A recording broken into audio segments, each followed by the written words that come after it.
New intro, explosions, zooms, action, all of that. So who at TDE dropped the ball on this? Somebody was scared. I know. Who is it? It's this nigga. Really though, we missed out on a golden opportunity. This could have been a display of reasonable beef, if you will, where nobody had to get hurt. It's just friendly competition back and forth. Nobody getting shot. Ain't nobody fighting. Just music.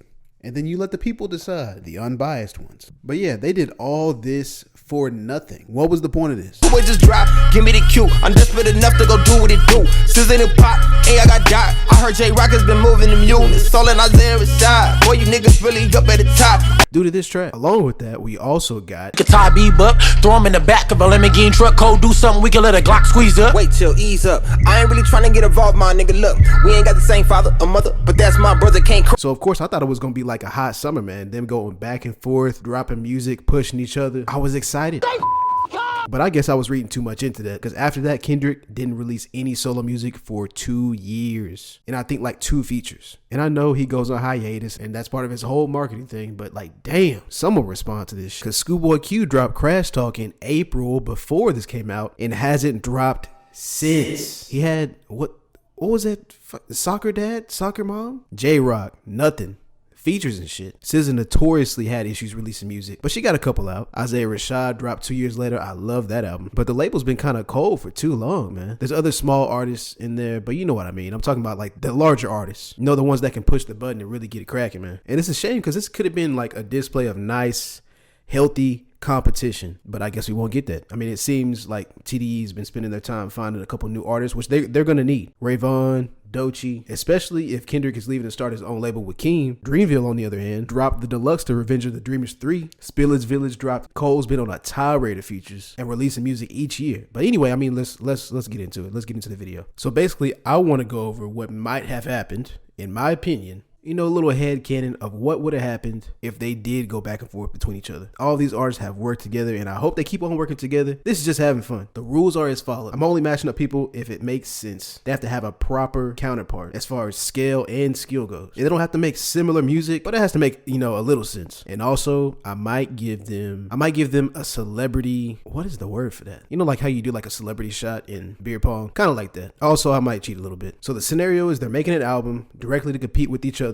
and they know it. These are not diss tracks. This is a competition of music production and value. So these are not diss tracks. They're not dissing each other back and forth. The first matchup is, of course, J. Cole and Kendrick. So there's been this thing going on for a couple years now. My cousin and I, we always go back and forth every single year about who's better. He loves Kendrick Lamar. I'm a fan of Cole. But if I'm being completely honest with myself, and I hope he never hears this, I would say Kendrick Lamar is a better overall artist that creates a more complete album that flows. It's a whole experience with it. Wait a minute, Ben Aki, c'est la vie. I tell the whole truth from A to Z.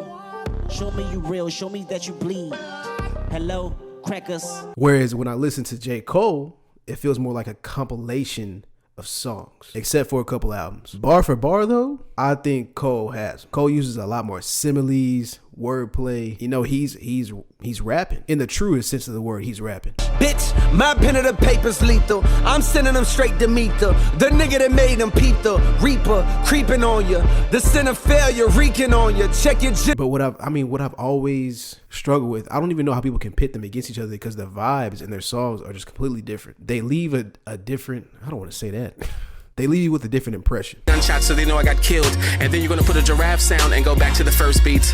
Hold up, young, you doing too much now. What the fuck does this giraffe sound like? It's similar to a spider sound, but it has a longer neck. Kendrick pulls through with this one because I think the song will be more impactful. How is it a classic? It just came out. Nigga, listen to it. Then go to sleep, wake up, listen to it again, nigga. It's a classic. I ain't gonna say it again. It's a classic. I'm not. So TDE 1, Dreamville 0. Next up is JID versus Isaiah Rashad. I would say these are the princes of their respective labels. Both of them have the talent to surpass like the head artists on that label. So JID is eventually going to surpass Cole. He has to. And I believe Isaiah Rashad, possibly one of the other ones, are going to surpass Kendrick one day, because one day you got to stop. Isaiah Rashad has a profound album presence. His style is perfected at this point. And by that, I mean I can hear a song and say, oh, this sounds like Rashad's going to be on here, before even hearing him rap. Now, unfortunately for him, JID has all that and then some. I don't think anyone could really fuck with him bar for bar, period. Maybe Denzel Curry. And on this one, I'm going to use the guest appearance pretty early on, because I think it just makes sense. Obviously they're not signed to the label, and I'm bringing it up because me personally, I would be disappointed if I was about to square it with somebody and my cousin saw me and he didn't put his shoes on, you know, to come help out. Baby Keem. Hey, fuck you mean? Bitch, I'm Baby King. 2 from Baby King.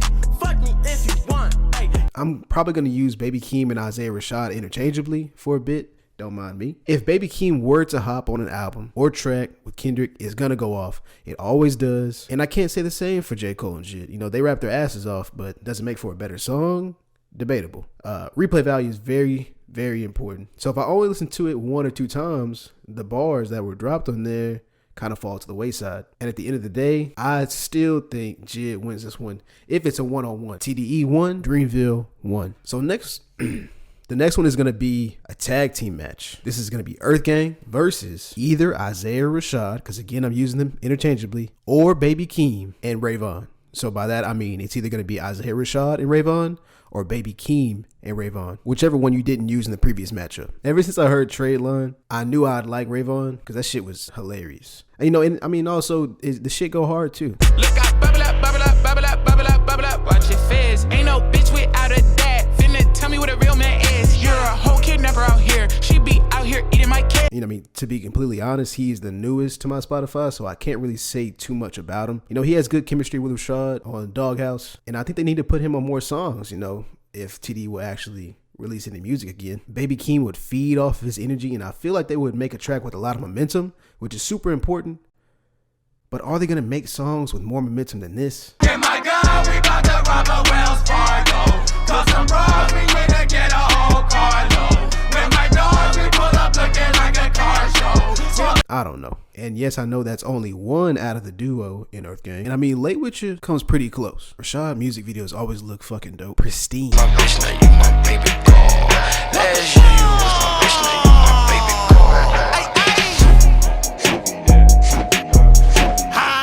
This is going to get you out your chair, definitely. Earth Gang takes that one. It's 1-2. Boss versus Schoolboy Q. I really don't even want to waste y'all's time with this one.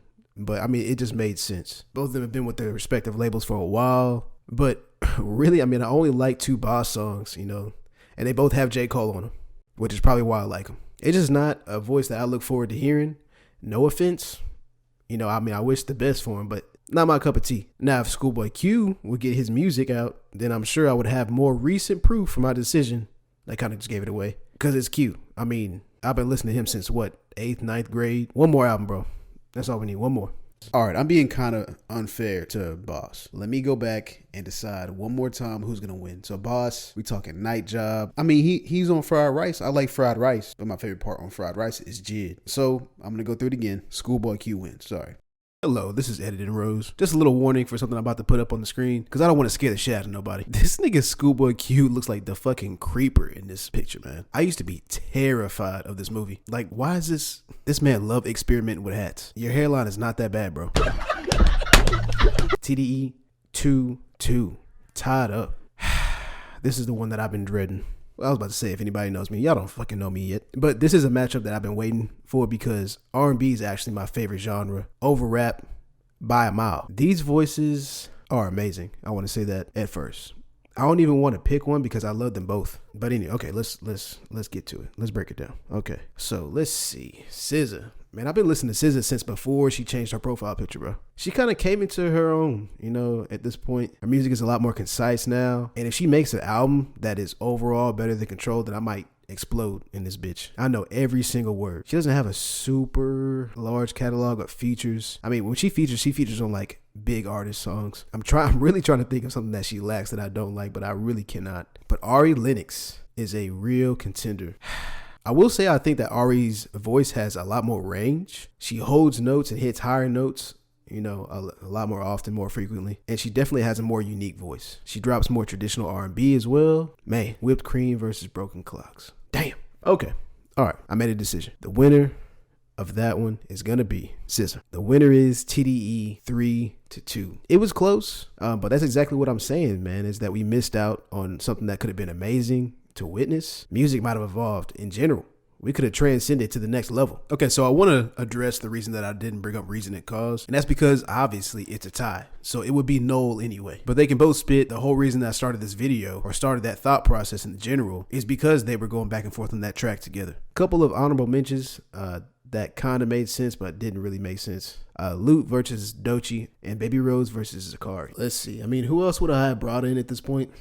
I probably, for Dreamville, I probably would have brought in either Kenny Mason or Smino, and to counter that, I probably would have brought in Tyler the Creator and Anderson .Paak for TDE. But overall, again, this is just a conversation. This isn't real. And who knows? I mean, there's a lot of different factors to make it sway one way or the other. But right now, as of right now, Dreamville wins because they're the only ones in the game. But please drop some comments down below. You know, let me know who you think would have won each round. You know, put some other scenarios down there. Put some different matchups down there. I would love to see exactly what y'all think. But yeah, leave a like if you like. Leave a dislike if you don't like. Y'all be safe.